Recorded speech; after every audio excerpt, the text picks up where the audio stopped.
Hello everyone, good morning, नमस्कार। कैसे hope सब बहुत बढ़िया होंगे। कैसी चल रही है आपकी तैयारी? क्या आप कर रहे हैं सीटेट एग्जाम की तैयारी? तो इस बार आपका सीटेट 100% क्लियर हो जाएगा अगर आप मेरे से कनेक्ट होते हैं। तो आज जो है हमारी क्लास नंबर 15 होने वाली है, जिसमें हम ग्रोथ एंड डेवलपमेंट यानी विकास चैप्टर को स्टार्ट करेंगे, इसके कॉन्सेप्ट को समझेंगे। मतलब आज जो है हम क्लास नंबर 15 में इस चैप्टर को बहुत ही बेहतरीन तरीके से एक्सप्लेन करेंगे। यहाँ के जितने भी इसके कॉन्सेप्ट होंगे सारे के सारे क्लियर हो जाएंगे। मैं 100% गारंटी ले रहा हूँ आपसे। अगर आप पहली बार चैनल पे आए हैं तो लाइक शेयर कर दीजिए, ताकि जब भी मैं एक नया वीडियो बनाऊंगा तो आपके पास नोटिफिकेशन आ जाएगा। जितनी भी मैंने क्लासेस दी हैं सभी में मैंने उन क्वेश्चंस को डिस्कस किया है जो प्रीवियस ईयर में बार बार रिपीट होते हैं। तो आज की क्लास जो है आपके लिए बहुत ही बेहतरीन रहने वाली है। आप खुद देखिएगा, सारी पीपीटी एकदम बहुत ही बेहतरीन तरीके से बनी हुई है। यानी हर क्वेश्चन को हम एकदम डिटेल में पढ़ने वाले हैं। पहले पढ़ेंगे ग्रोथ क्या होता है, फिर पढ़ेंगे डेवलपमेंट होता क्या है, देन उसके बाद में हम एक एक क्वेश्चन को बहुत ही डिटेल में समझने वाले हैं। तो आई होप आपको क्लास बहुत ही अच्छी लगेगी। तो हो सके तो आप कॉपी पेन लेके बैठिएगा, ताकि जब भी मतलब कि एक टाइम के बाद में वो होता है ना कि आपको रिवीजन तो करना ही पड़ेगा। मैं कितना ही अच्छा पढ़ा लूं, जब तक आप रिवीजन नहीं करेंगे तब तक चीजें जो है बेहतर नहीं हो सकती ना, वही बात कही जा रही है। चलिएगा, तो आज जो है सीटेट 2025 में यानी हम सीडीपी डिस्कस कर रहे हैं, जिसकी क्लास नंबर 15 है। और डिस्कस करेंगे आज हम ग्रोथ एंड डेवलपमेंट यानी वृद्धि और विकास के बारे में, कि वृद्धि क्या होती है और विकास क्या होता है। और इससे रिलेटेड सारे के सारे पीवाईक्यू क्वेश्चंस को भी हम अभी डिस्कस करेंगे। चलिएगा, समझते हैं। और जहां भी आपको डाउट हो आप कमेंट बॉक्स में मुझे कमेंट करिएगा। हम नेक्स्ट वीडियो आपके कमेंट के अकॉर्डिंग ही प्लान करेंगे 110%। चलिएगा, सबसे पहली स्लाइड में हम समझते हैं कि ग्रोथ क्या होती है। यानी सबसे पहले हम समझेंगे कि वृद्धि होती क्या है। देखो, पहली बात तो कही जाए, अगर एक वर्ड में समझना हो आपको कि वृद्धि क्या होती है, देखो वृद्धि को हम माप सकते हैं, है ना। यानी जैसे हमारी हाइट हो सकती है, हमारा वेट हो सकता है, जिन चीजों को हम मेजरमेंट कर सकते हैं वो हमारी वृद्धि होती है। लिखा इन्होंने क्या है, लिखा हुआ है कि वृद्धि मात्रात्मक होती है। वही बात इन्होंने बोली ना कि वृद्धि को हम माप सकते हैं, अर्थात इसे मापा जा सकता है, जैसे कि वजन या ऊंचाई में वृद्धि। क्लियर? ये बात बहुत ही इंपॉर्टेंट है ये जानने के लिए कि ग्रोथ होती क्या है। देखिए, जब आप ग्रोथ एंड डेवलपमेंट को समझ लेंगे, देन उसके बाद में कोई सा भी क्वेश्चन आ जाएगा, आप इजीली उसको अटेम्प्ट कर लोगे, है ना। ज्यादा इस चीज में भागने की कोशिश मत किया करो कि हम पीवाई के क्वेश्चन पढ़ लें बस। हो सके तो कॉन्सेप्ट को समझिए, ज्यादा बेहतर रहेगा आपके लिए। चलिए, तो हमें ये तो समझ में आ गया। आगे लिखा हुआ है कि यह मुख्य रूप से शारीरिक आकार और संरचना में परिवर्तन को संदर्भित करती है। यानी ग्रोथ जो होती है वो मेनली कह रहे हैं कि शारीरिक आकार परिवर्तन, हमारी हाइट, हमारा वेट, इन चीजों में कोई जब परिवर्तन होता है तो इनके मापने के लिए हम ग्रोथ का यूज करते हैं। यानी उसको हम ग्रोथ कहते हैं। संदर्भित करता है क्या? ग्रोथ। क्या हमारी बॉडी में क्या चेंज हो रहा है ना। लिखा हुआ है कि यह आमतौर पर जीवन के प्रारंभिक चरणों में अधिक होती है। देखो यहाँ पे क्या बोल रहे हैं कि प्रारंभिक चरणों में अधिक होती ग्रोथ। अगर देखो शुरुआत की बात करी जाए, जिस टाइम बच्चा शुरुआती दौर में होता है, तो उस टाइम एक चॉम्स्की नाम के साइंटिस्ट हैं। कौन? चॉम्स्की ने बोला है कि बच्चे के अंदर लैंग्वेज एक्विजिशन डिवाइस होती है। यानी भाषा अधिग्रहण यंत्र होता है, जिसके माध्यम से वो किसी भी लैंग्वेज को इजीली एक्वायर कर लेता है, बहुत जल्दी पकड़ लेता है। शुरुआती दौर में बोल रहे हैं, ठीक है। तो इससे भी क्वेश्चन आता है। देखो, हम सीडीपी डिस्कस कर रहे हैं, यानी बाल विकास, चाइल्ड डेवलपमेंट डिस्कस कर रहे हैं। यहाँ पे क्या है कि जहां पे भी आपको बच्चा एक्टिव दिखा करे, आप उस ऑप्शन के साथ में जाइएगा, कभी भी आपका ऑप्शन गड़बड़ नहीं होगा। चलिए, आगे लिखा हुआ है कि वृद्धि को मापने के लिए विशिष्ट उपकरण और तकनीकें, वजन और ऊंचाई को मापने के उपकरण का उपयोग किया जा सकता है। बिल्कुल सही बात है। यहाँ पे हम वजन को मापने के लिए, ऊंचाई, हाइट को मापने के लिए, इन सारी चीजों को मापने के लिए एक एक पैमाना बनाया गया है, जिसकी मदद से हम इन चीजों को माप सकते हैं। क्लियर? तो आपको ग्रोथ तो समझ में आ गई होगी कि ग्रोथ होती क्या है। और मारिए स्क्रीनशॉट, फिर हम आगे बढ़ते हैं, समझते हैं कि डेवलपमेंट और विकास क्या होता है। चलिए, मारिए स्क्रीनशॉट।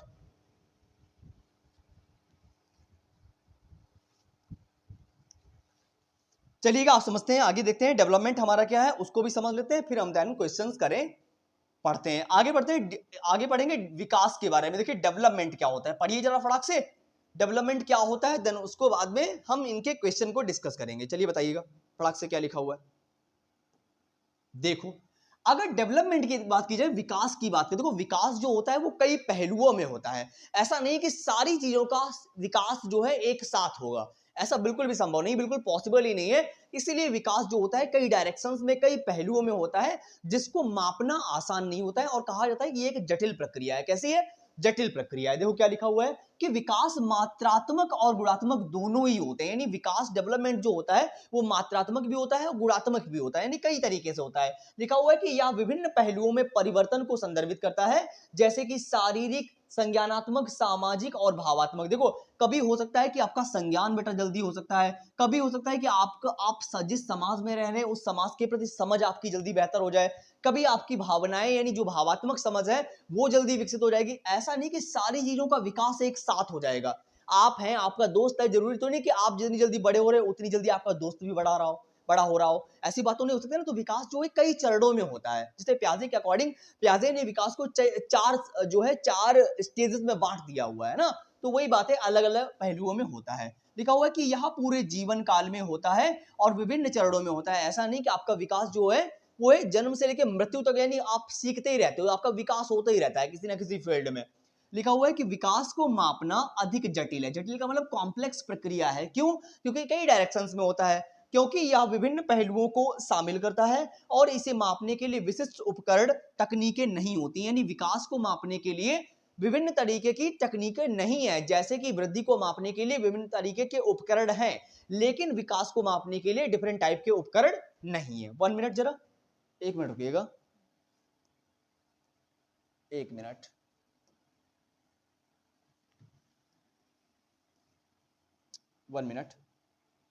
चलिएगा, तो ये बात तो हमें समझ में आ गई ना कि विकास को मापना इतना आसान नहीं है। चलिएगा, अब हम चलते हैं नेक्स्ट स्लाइड पे। अब हम डिस्कस करेंगे क्वेश्चंस को, देखते हैं हमारे क्वेश्चंस में क्या बताया गया है। यानी हमने वृद्धि को भी सीख लिया, उसके बाद में हमने विकास को भी सीख लिया कि विकास क्या होता है। अब हम एक एक क्वेश्चन को पढ़ते हैं और सॉल्व करते हैं, देखते हैं क्वेश्चंस में क्या बात बोली गई। बहुत ही बेहतरीन क्वेश्चन है और सारी पीपीटी हमने बहुत ही बेहतरीन तरीके से बनाई है और आई होप आपको ये बात समझ में जरूर आ जाएगी और सारे क्वेश्चंस आपको एक ही बार में समझ में आ जाएंगे। ये क्वेश्चन जब भी आपको एग्जाम में दिखेंगे आप इजीली इनको समझ पाओगे। क्लियर? चलिए पढ़ते हैं और समझते हैं, देखते हैं क्या बात बोला गया है। लिखते हैं कि बाल विकास में, फिर डैश लगाया हुआ है, से तक होने वाली वृद्धि व बदलाव का अध्ययन किया जाता है। यहाँ पे क्या बात बोल रहे हैं कि जो हमारी सीडीपी यानी बाल विकास, जो हमारा चाइल्ड डेवलपमेंट है, उसमें कह रहे हैं कि कब से कब तक वृद्धि का बदलाव अध्ययन किया जाता है। यानी वृद्धि या फिर बदलाव वगैरह जो होते हैं इनका अध्ययन किया जाता है। कब से कब तक की बात बोली जा रही है? क्या वो जन्म से माध्यमिक बाल्यावस्था है, या फिर जन्म से किशोरावस्था है, या गर्भधारण से माध्यमिक बाल्यावस्था है, या गर्भधारण से किशोरावस्था है? देखो देखो, अगर डेवलपमेंट की बात की जाए, विकास की बात की जाए, तो ये विकास डेवलपमेंट की प्रक्रिया जो है वो गर्भ से शुरू हो जाती है। ऐसा नहीं कि जन्म से शुरू होगी, ये गर्भ से जो होगी कब्र तक चलती है। यानी हमारी पहली बार गर्भ से कब्र तक होती है, लेकिन यहां पे क्या हो रहा है कि बाल विकास में गर्भधारण से किशोरावस्था तक होने वाली वृद्धि या बदलाव का, क्योंकि प्याजे ने भी 15 साल में सब खत्म कर दिया, यानी शुरुआती किशोरावस्था तक सारा अध्ययन काल जो होता है, कह रहे कि किशोरावस्था तक की बातें यहाँ पे की जा रही हैं। बाल विकास गर्भधारण से किशोरावस्था तक होने वाली वृद्धि व बदलाव का अध्ययन करता है। यानी हम सीडीपी में कहां से कहां तक अध्ययन करते हैं, कोई बात तो बोली जा रही है यहाँ पे। यानी चाइल्ड डेवलपमेंट में आप कहां से कहां तक अध्ययन करते हैं बच्चे के बारे में। तो आप बच्चा गर्भ में होता है, उसके बाद में वो बच्चा किशोरावस्था तक, यानी स्टेजेस में बांट के कुछ किशोरावस्था का आता है, वहां तक हम अध्ययन करते हैं चाइल्ड डेवलपमेंट में। क्लियर? तो हमारा डी ऑप्शन जो है वो एकदम क्लियर हो जाएगा। चलेंगे अभी हम क्वेश्चन नंबर 2 पे, हमारी स्क्रीनशॉट, फिर हम आगे बढ़े। देखते हैं क्वेश्चन नंबर 2 में क्या बोला जा रहा है। पढ़िए जरा क्वेश्चन नंबर 2 को। असर्शन और रीजन वाला क्वेश्चन है, क्योंकि सिलेबस बहुत दिनों से चेंज नहीं हुआ है इसका। देखिए नोटिफिकेशन आता रहेगा, जब भी आएगा आप तैयारी अपनी अभी से स्टार्ट कर दीजिए ना, ताकि आपकी बेहतरीन तैयारी हो जाए और एक ही बार में आपका एग्जाम निकल जाए। वही नोटिफिकेशन तो आता ही रहेगा। देखो, चाहे आप किसी भी टीचिंग एग्जाम की तैयारी कर रहे हो, चाहे वो रीट हो, केवीएस हो, तो सीडीपी सभी में आपके लिए इंपॉर्टेंट है ना। तो वही बात है, आप पढ़ते रहिएगा। टाइम वही है कि टाइम बताएगा नहीं, आप अभी बर्बाद करेंगे, यही टाइम आपको एक दिन बर्बाद कर देगा। समय एक एक कदम, वही है कि एक एक मूवमेंट बहुत महत्वपूर्ण है, ये गुजर जाएगा, दोबारा नहीं आने वाला है। इसीलिए आप जो है एकदम सही से अपनी स्ट्रैटेजी बना के पढ़ते रहिएगा। क्या लिखा हुआ है कथन में, क्या बोला गया, यानी स्टेटमेंट क्या दिया गया है कि बच्चों के विकास के मार्ग व प्रगति का सटीकता से पूर्वानुमान नहीं लगाया जा सकता। देखो यहाँ पे बिल्कुल सही बात बोली जा रही है कि डेवलपमेंट यानी बच्चे का विकास, यानी बच्चा कब बड़ा हो जाएगा, कब उसकी हाइट बढ़ जाएगी, क्या हो जाएगा, कि इसका सही तरीके से पूर्वानुमान नहीं लगाया जा सकता, यानी पहले से हम पूर्व आकलन जल्दी मतलब हम पहले से आकलन नहीं कर सकते हैं। हम अनुमान लगा सकते हैं कई हदों तक, लेकिन हम एग्जैक्टली अनुमान नहीं लगा सकते कि इस मतलब इस डेट में या इस तारीख को ऐसा विकास हो जाएगा।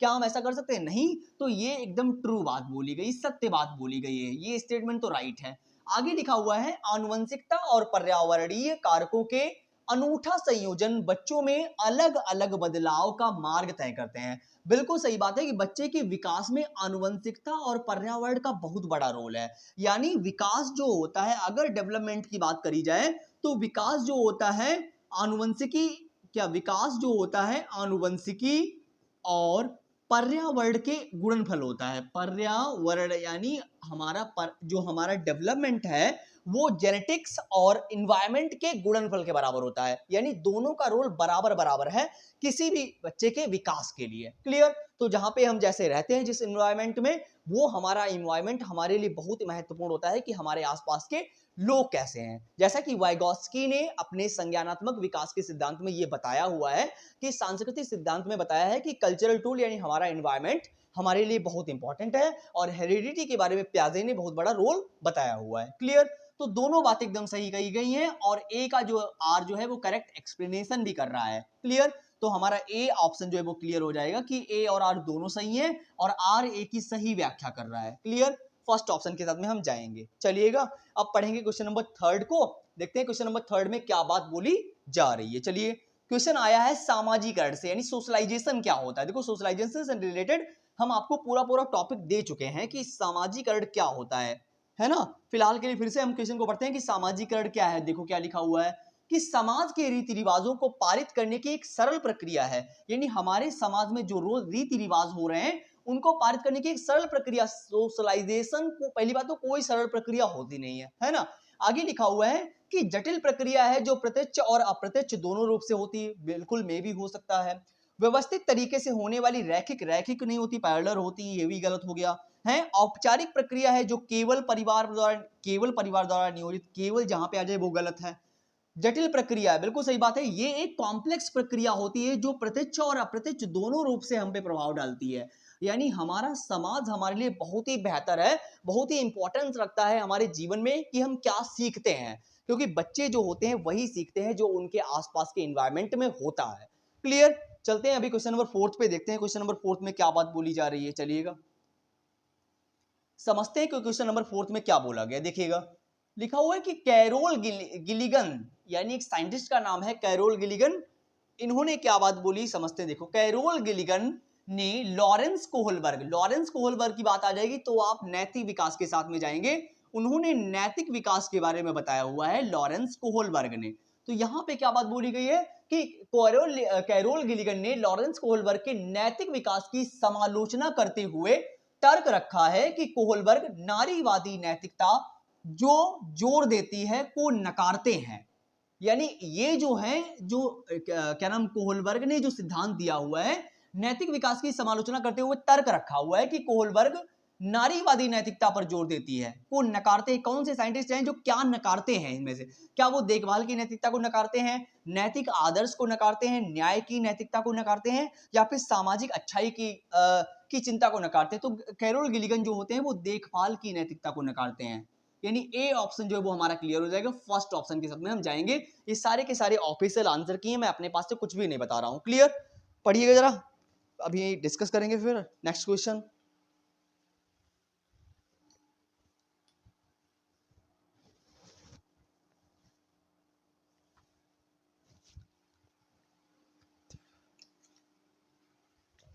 चलिए अभी चलेंगे नेक्स्ट क्वेश्चन पे, समझते हैं कि नेक्स्ट क्वेश्चन क्या कह रहा है। क्वेश्चन नंबर फिफ्थ पे चलिए, क्वेश्चन नंबर फिफ्थ पे चलते हैं कि क्या बात बोली जा रही है। चलिएगा देखो यहां पे आ गया जीन पियाजे से रिलेटेड बात आ गई कि जीन पियाजे के संज्ञानात्मक विकास के सिद्धांत में संयोजन और समावेशन किसकी पूरक प्रक्रियाएं हैं।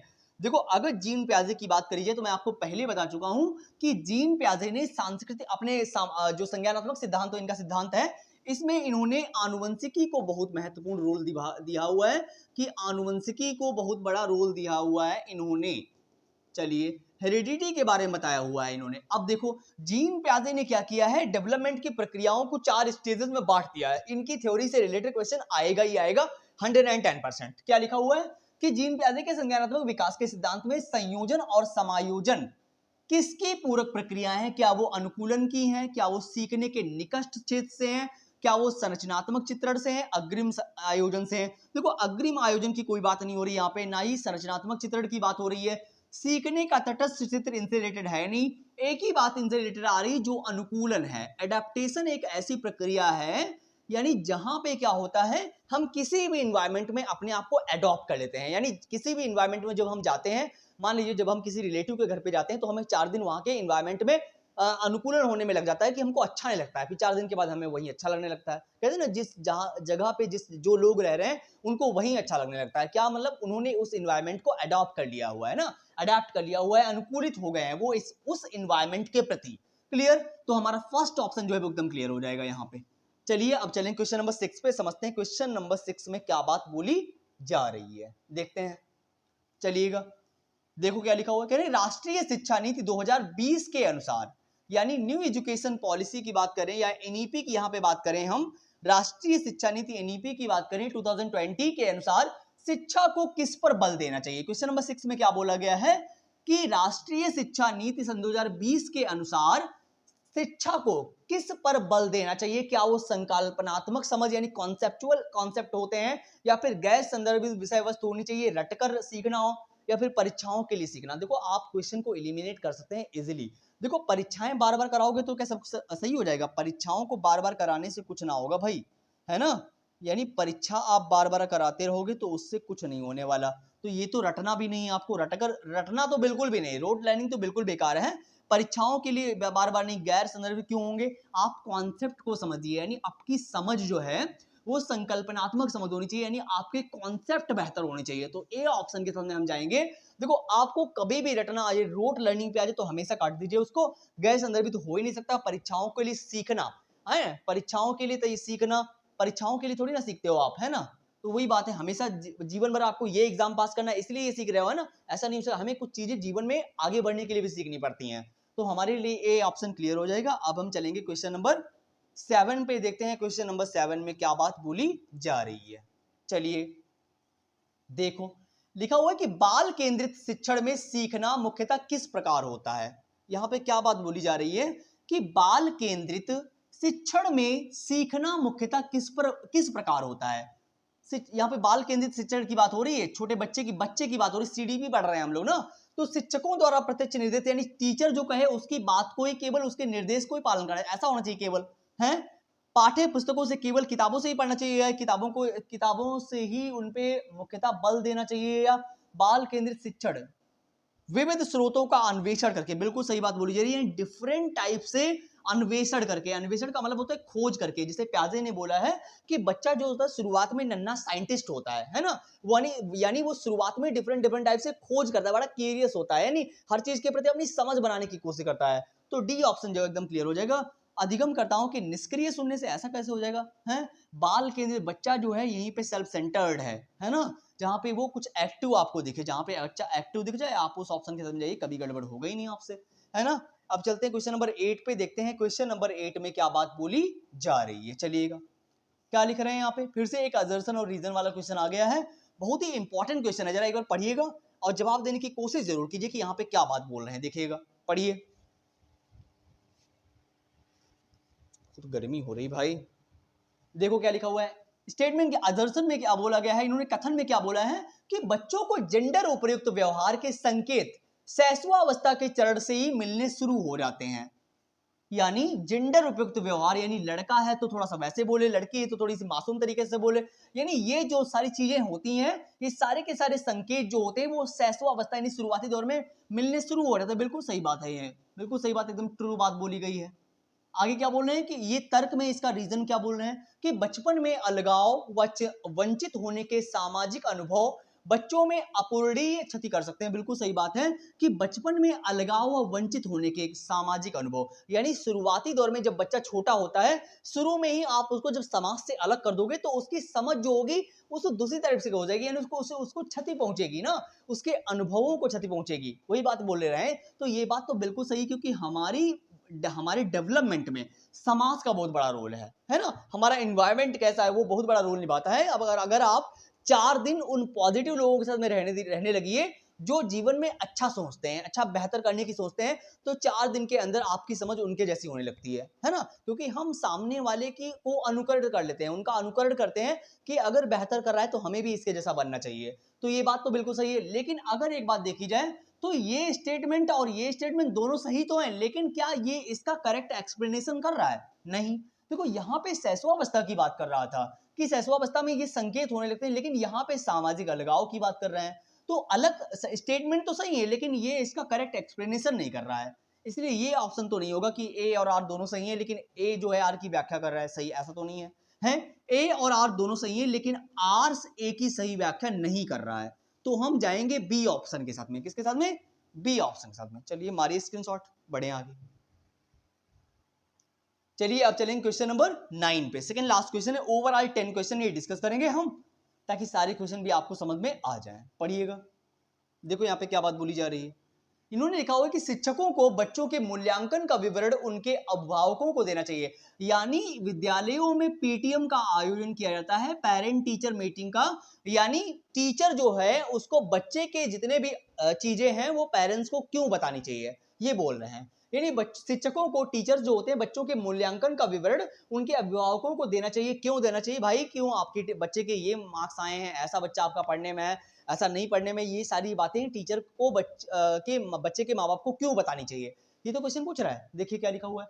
अभिभावकों को अपने बच्चे की पहचान कर उसे सही ढंग से नामांकित कर पाए, मंद बुद्धि, बुद्धिमान इत्यादि। यानी बच्चा आपका मंद बुद्धि है या बुद्धिमान है, ये बातें टीचर को बच्चे के माँ बाप को बतानी चाहिए क्या? भाई ऐसा तो नहीं है। कोई करेक्ट सही ऑप्शन के साथ में जाइएगा। लिखा हुआ है कि अभिभावकों की अपने बच्चों के सीखने क्या और कैसे के बारे में समझ बन सके, या अभिभावक जान पाए कि उनका बच्चा क्या नहीं कर सकता है। अभिभावक अपने बच्चों की तुलना कक्षा के बाकी बच्चों से कर पाए। देखो आपको तुलना तो करनी नहीं है ना, आपको तुलना तो बिल्कुल भी नहीं करनी है। अभिभावक जान पाए कि उनका बच्चा नहीं कर सकता, ऐसा कोई काम है जो बच्चा नहीं कर सकता, तो बिल्कुल गलत है।